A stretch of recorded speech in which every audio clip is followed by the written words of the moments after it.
12 જ્યોતિર્લિંગનો પાઠ કરે છે તેના માટે હું કહ્યું છે તે મનુષ્ય 7 જન્મોના પાપમાંથી મુક્ત બને છે. કેટલી સરસ વાત કરે છે. પાપમાંથી છૂટવા માટેનો કેટલો સરળ રસ્તો છે.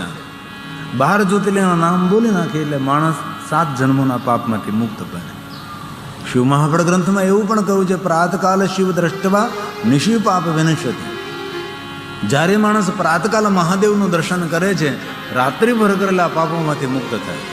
આ જન્મ કરતમ મધ્યાહને જ્યારે મહાદેવનું દર્શન કરે છે ત્યારે આખા જન્મના પાપમાંથી મુક્ત થાય. પણ સાયાને 7 જન્મની સંધ્યા સમયે જ્યારે શિવજીનું દર્શન કરે છે ત્યારે માણસ 7 જન્મોના પાપમાંથી મુક્ત બને છે. અને જેને પોતાના જીવનની સંધ્યા સુધારવી હોય તેને સંધ્યા સમયે શિવજીને યાદ કરવા. દર્શન કરો તો સારું કહેવાય, શિવાલય દેવાલય જઈને, પણ કદાચ દર્શન કરવા ન જઈ શકો તો સંધ્યા સમયે કોઈ પણ સ્થિતિમાં હોય ભગવાન શિવને યાદ કરવા. ભગવાન શિવજી સંધ્યાનો દેવ છે. જીવનની સંધ્યા જો મંગલમય બનાવ્યો હોય તો સંધ્યા સમયે શિવને કોઈથી ભૂલવા નહીં. સંધ્યાનો અર્થ થાય છે વૃદ્ધાવસ્થા, જર્જરી શરીર, બુઢ્ઢાપો. વૃદ્ધાવસ્થા મળવી એ પણ ભગવાનનું વરદાન છે. બુઢ્ઢાપો શ્રાપ નથી. કોઈને ગડપણ આવ્યું હોય તો સમજી લેવું કે તમને ગડપણ એ ભગવાનનું શ્રાપ નથી, ગડપણ એ વરદાન છે. વૃદ્ધાવસ્થા એ વરદાન છે. ઘણા ધરતી ઉપર આવ્યા છે તેને વૃદ્ધાવસ્થા મળી જ નથી, પોતાની યુવાનીમાં જતા રહ્યા છે. એ કેટલું દુર્ભાગ્ય કહેવાય. વૃદ્ધાવસ્થાની અનુભૂતિ જ ન મળી, વૃદ્ધાવસ્થાના સમયનો અવસર જ ન મળ્યો. વૃદ્ધાવસ્થા એટલે સંપૂર્ણ માનસિક શારીરિક નિવૃત્તિ અને સંપૂર્ણ ભગવાન શિવજીને ભજવાની પ્રવૃત્તિ, એને વૃદ્ધાવસ્થા કહેવાય, એને બુઢ્ઢાપો કહેવાય. એટલે વૃદ્ધાવસ્થાથી ડરવાનું જરૂર નથી. જો તમને વૃદ્ધાવસ્થા આવી હોય તો સમજો ભગવાનની બહુ કૃપા છે. ઘણા ધરતી ઉપર આવ્યા છે તેને વૃદ્ધ થવાનો અવસર જ ન મળ્યો. બોલો, એ લોકો માવું બીડિયું પી પીને 50-40 જતા રહ્યા, 55-60 પૂરું કર્યું એ લોકોએ. એને વૃદ્ધાવસ્થાની અનુભૂતિ જ ન થઈ, કારણ કે વ્યસન માણસને ખાય છે. આપણે તો સારું છે, અહીં કોઈ વ્યસની નથી, કોઈ બીડી નથી પીતા, કોઈ માવો નથી ખાતા, કોઈ તમાકુ નથી ખાતા. આપણો વિસ્તાર તો બહુ સારો કહેવાય ને. મનમાં કહે કે અમે બધા બીડીઓ પીએ છીએ. બીડી પીને તમાકુ ખાય ખાઈને કેટલા દાંતને ગંદા કરી નાખે. ભગવાનનું વરદાન છે સુંદર દાંત, ચાંદી જેવા ચમકતા દાંત તમને ભગવાને આપ્યા હતા, તમે કેટલા ગંદા કરી નાખ્યા. બોખલી કેટલી ગંદી થઈ ગઈ છે, જોવા જેવી નથી રહી. શરમ આવી જોઈએ આપણને કે આપણું શરીર આપણે કેટલું ખરાબ કરી નાખ્યું છે. માવો ખાય કે તમાકા ખાય કે બીડા ફૂકી ફૂકીને ભગવાનના ગુનેગાર બનીએ છીએ આપણે. ભગવાને આપણને એવા દાંત આપ્યા હતા. કોઈ ઘર આપણને રહેવા આપે ને આપણે ગંદુ ને ગોબરું ગાબડા પડે આપી દઈએ પાછું, તો એ ઘરનો માલિક કેટલો રાજી થાય. જેવું આપણે નવું સુંદર ઘર આપ્યું તેવું પાછું એને સુપ્રત કરે. ઉલ્લભાઈ તમે એમને રહેવા આપ્યું તો આવું ના આવું એમનામ જ છે. દેવાલયનું ભલે થોડું ઓછું ધ્યાન રહે પણ દેહનું તો ધ્યાન રાખવું જોઈએ, કારણ કે સાચું દેવાલય તો આપણો દેહ છે. પ્રભુ દેવળમાં બિરાજે છે. દેવળ એટલે ઘર, દેવળ એટલે આપણું શરીર.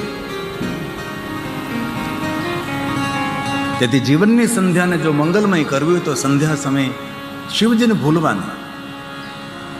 શિવ જ્યોતિ છે. સંધ્યા સમયે સૂર્ય અસ્ત થાય છે, અંધકારનો પ્રારંભ થાય છે. અંધકારમાં આપણને પ્રકાશની આવશ્યકતા છે. પ્રકાશ કોણ આપે? ભગવાન શિવ આપે. શિવ જ્યોતિ છે, શિવ પ્રકાશ છે. જ્ઞાનનો પણ પ્રકાશ છે અને વિદ્યાનો પણ પ્રકાશ છે.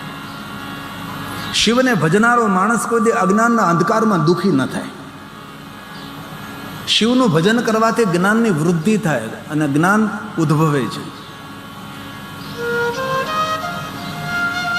બીના પઢે બ્રહ્મ વિદ્યા પાવે, જીવ પલટ કરે શિવ હો જાય. શિવજીના ભજનમાં અદ્ભુત શક્તિ. તેને ભલે કોઈ ગ્રંથોનું અધ્યયન ન કર્યું પણ તેને ગ્રંથોના ગહેરા વિષયની ખબર હોય. શિવજીના ભજનમાં અદ્ભુત શક્તિ છે. તેથી જીવનના પાપનો ભાર ઉતારવો હોય તો શિવનું ભજન કરવું. શિવનામ તરીમ પ્રાપ્યમ સંસાર બંતરંતી તે સંસાર મૂળ પાપાને તાને નશ્યંતિ હે સંશય. इसमें કોઈ સંશય નહીં. જે માણસ શિવનું ભજન કરે છે જીવનના બધા જ પાપોમાંથી એ મનુષ્ય મુક્ત રહે છે. તેથી શિવનું ખૂબ ભજન કરવું. શિવનું ભજન કરનારો માણસ દર્શનીય છે. શિવનું ભજન કરનારો માણસ પ્રણમ્ય છે. તેથી આપણા સૌ માટે ગૌરવની વાત છે એ ભારત દેશની અંદર ગામડે ગામડે ભગવાન મહાદેવના લિંગ સ્વરૂપો બિરાજે છે. કોઈ ગામ એવું નથી કે જ્યાં ભગવાન શિવ નથી. દરેક જગ્યાએ ભગવાન શિવજી બિરાજે છે.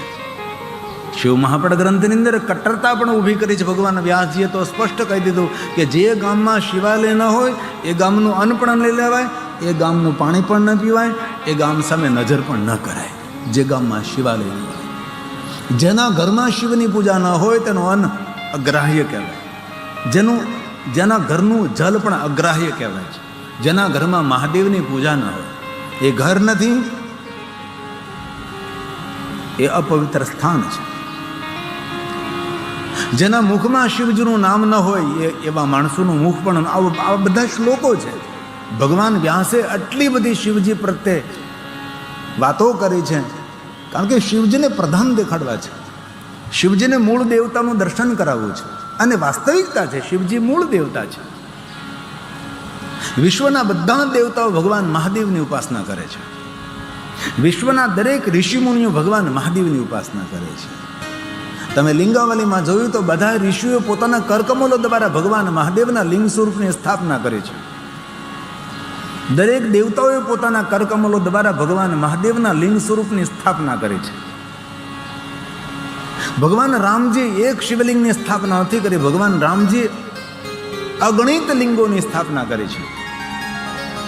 ભગવાન પ્રભુ રામ જ્યાં જ્યાં ગયા છે ત્યાં ત્યાં ભગવાન પ્રભુ રામજીએ પોતાના કરકમલો દ્વારા ભગવાન મહાદેવના શિવલિંગો સ્થાપિત કર્યા છે. એવા અનેક રામનાથ મહાદેવ છે અને રામેશ્વર મહાદેવ છે. અને કોઈ કોઈ જગ્યાએ ભગવાન પ્રભુ રામજીએ શિવલિંગની સ્થાપના કરી, ત્યાં જલ નહીં હતું. હવે જલ વગર ભગવાનને અભિષેક કેમ થાય? તો ભગવાન રામજી ધરતીમાં બાણ ચલાવે છે, અને ધરતીમાં બાણ ચલાવીને રામના બાણથી જે જલ પ્રગટ થાય તેને બાણ ગંગા કહેવાય. ભગવાન પ્રભુ રામના બાણથી જે જલ પ્રગટ થયું છે તેને બાણ ગંગા તરીકે ઓળખવામાં આવે છે. એવા અનેક સ્થાનો મેં પણ જોયા છે કે ભગવાન રામજીએ પોતાના બાણથી જલને પ્રગટ કર્યું, ધરતીમાં બાણ ચલાવ્યું અને જલ પ્રગટ થયું, અને ભગવાન મહાદેવને જલાભિષેક કર્યો છે. ઓમ નમો ભુવા શર્વા રુદ્ર વરદા વિશ્વનાપતિ. ક્યારેક અવસર મળે તો ભગવાન મહાદેવને જલાભિષેક કરો, મનની શાંતિ મળશે. મન સંતાપથી ઘેરાઈ ગયું, ઉદ્વેગથી ઘેરાઈ ગયું હોય છે, મન ભયભીત રહેતું હોય છે, કોઈ કામ સરખા થતા ન હોય, સવળા નાખોનું ઊંધા પડતા હોય તો ભગવાન મહાદેવને જલાભિષેક કરો. ભગવાન રામજી વારંવાર લક્ષ્મણજીને કહેતા કે લક્ષ્મણજી ચાલ આપણે બંને ભગવાન શિવજીને જલાભિષેક કરીએ. દ્વારકાધીશ ભગવાન કૃષ્ણજી અર્જુનને પકડી પકડીને વારંવાર લઈ જતા ચાલ જલાભિષેક કરીએ. ભાઈ બલરામને લઈ જાય, ચાલ આપણે ભગવાનને જલાભિષેક કરીએ. જલનો અભિષેક એ મનની શાંતિ આપનાર છે. તેથી ક્યારેક અવસર મળે તો ભગવાન મહાદેવને જલાભિષેક કરો. જગ પ્રસિદ્ધ છે, આટલું મોટું મહાભારતનું યુદ્ધ ખેલવાનું હતું. જ્યારે ભગવાન દ્વારકાધીશ ભગવાન કૃષ્ણજી અર્જુનજીને કહ્યું કે અર્જુન આપણે પહેલા ભગવાન મહાદેવને જલાભિષેક કરીએ. સહાર્જુનમ, વાસુદેવ અર્જુન સાથે જઈ ભગવાન શિવજીને અભિષેક કરે છે. સફળતા આપે છે, વિજય આપે છે, મનને તણાવગ્રસ્તમાંથી મુક્ત કરે છે. તેથી ક્યારેક અવસર મળે ને પવિત્ર હો તો, અપવિત્ર અવસ્થામાં ભગવાનને જલાભિષેક ન કરી શકાય. પગ નખથી મસ્તક શિખા સુધી સંપૂર્ણ જે માણસ પવિત્ર છે એ જ માણસ ગર્ભગૃહમાં જઈ ભગવાન શિવજીને જલાભિષેક કરે છે. અપવિત્ર અવસ્થામાં ભગવાન મહાદેવના ગર્ભગૃહમાં જઈ શકાતું નથી. કોઈ દેવતાઓની પ્રતિમાને સ્પર્શ કરી શકાતું નથી. જગ પ્રસિદ્ધ છે. સહાર્જુનમ વાસુદેવ સાથે મહાદેવ મહાદેવ પશુનાં પતયે નિત્યં વ્યગ્રાય ચ તપર્દિને મહાદેવાય ભીમાય ત્ર્યંબકાય શિવાય ચ ઈશાનાય વદગ્નાય નમસ્તે મદગાતિને કુમાર ગુરુવે નિત્યં નીલગ્રીવાય વેદસે વિલોહિતાય પુંદ્રાય વ્યાધિને પરાજિતે નમઃ સહસ્રશીર્ષાય સહસ્રભુજમન્યવે સહસ્રનેત્ર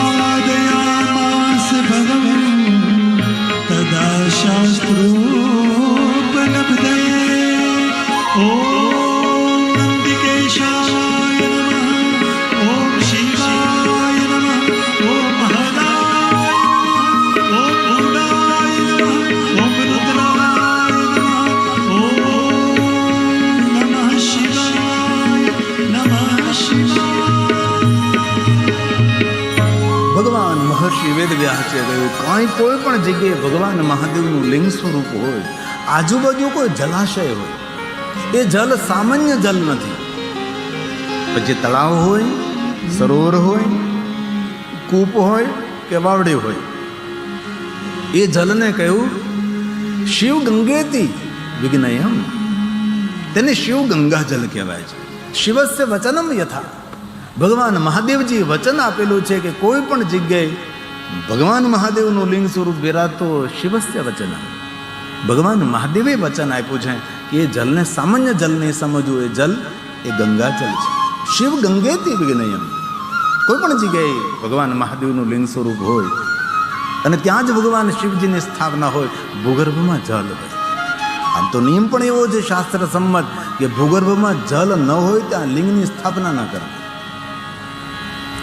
તેથી જ્યાં જ્યાં ભગવાન મહાદેવના શિવલિંગો બિરાજે છે ત્યાં ત્યાં જલ છે. એવા અગણિત ભગવાન મહાદેવના લિંગ સ્વરૂપો છે. સરોવરના કિનારે, સરિતાના કિનારે, સાગર કિનારે છે. ભારતની કોઈ નદી એવી નથી જે નદીના કિનારે ભગવાન શિવ નથી. બધી જ નદીઓના કિનારે શિવ છે. સપ્તગંગાઓના તટ પર તો છે જ. શિવ મહાપડ અંતર્ગત કોટિરુદ્ર સંહિતા, જેને લિંગાવલી કહેવાય છે, તેની અંદર કઈ કઈ નદીઓના કિનારા પર કેટલા કેટલા પ્રસિદ્ધ શિવલિંગો છે તેનું વર્ણન કરેલું છે. સપ્તગંગાઓના તટ પર ભગવાન મહાદેવના લિંગ સ્વરૂપો છે. પહાડોમાં છે, પહાડોની કંદરામાં છે, ગુફાઓમાં છે, ઘનઘોર જંગલમાં છે, નગરે નગરે મહાનગરે ભગવાન મહાદેવજી લિંગ સ્વરૂપે બિરાજે. ભગવાન વ્યાસજી કહે છે પાતાલે, જેટલા ધરતી પર ભગવાન મહાદેવના લિંગ સ્વરૂપ છે એટલા જ પાતાળમાં છે, તેટલા સ્વર્ગમાં છે. સર્વત્ર પૂજ્યતે શંભો. ભગવાન વ્યાસ બોલે છે પાતાલે ચાપી વર્તન્તે. જેટલા ધરતી પર ભગવાન મહાદેવના લિંગ સ્વરૂપો છે એટલા જ પાતાળમાં છે. જેટલા પાતાળમાં છે ધરતી પર છે તેટલા જ સ્વર્ગે ચાપી તથા ભુવિ સર્વત્ર પૂજ્યતે શંભો. સદેવા સુરમાનુષે સદેવા સુરમાનુષે. સૂર, અસુર અને મનુષ્ય આ સૌ ભગવાન મહાદેવના લિંગ સ્વરૂપની પૂજા કરે. તેથી શિવજીની પૂજા એક જગતમાં નથી. શિવજીની પૂજા ત્રણે ત્રણ જગતમાં છે. ભગવાન બોલ્યા છે ત્રિજગત છે. ત્રિજગત શંભુના વ્યાપ્તં સદેવા સુરમાનુષં અનુગ્રહાય લોકાનાં લિંગ રૂપેણ સતમાં. લિંગ રૂપેણ સતમાં. જ્યાં જ્યાં દેવતાઓએ સાધના કરી મહાદેવે દર્શન આપ્યા લિંગ રૂપેણ. કોઈ અસુરોએ ભગવાન શિવની સાધના કરી મહાદેવ ઉપસ્થિત થયા તો લિંગ સ્વરૂપે પ્રગટ થયા છે. કોઈ મનુષ્યોએ મહાદેવની સાધના કરી મહાદેવે દર્શન આપ્યા છે. જ્યાં જ્યાં શંકર ભગવાન પ્રગટ થયા ત્યાં ત્યાં ભગવાન મહાદેવજી લિંગ રૂપે પ્રસિદ્ધ થયા છે. શા માટે? અનુગ્રહ લોકાનામ. જગત પર અનુગ્રહ કરવા માટે, ભક્તોના કલ્યાણ માટે, મનુષ્ય માત્રના સુખ માટે ભગવાન શિવજી લિંગ રૂપેણ સતમાં. આકાશે તારકલિંગમ પાતાલે હાડકેશ્વરમ મૃત્યુલોકે મહાકાલેશ્વરમ.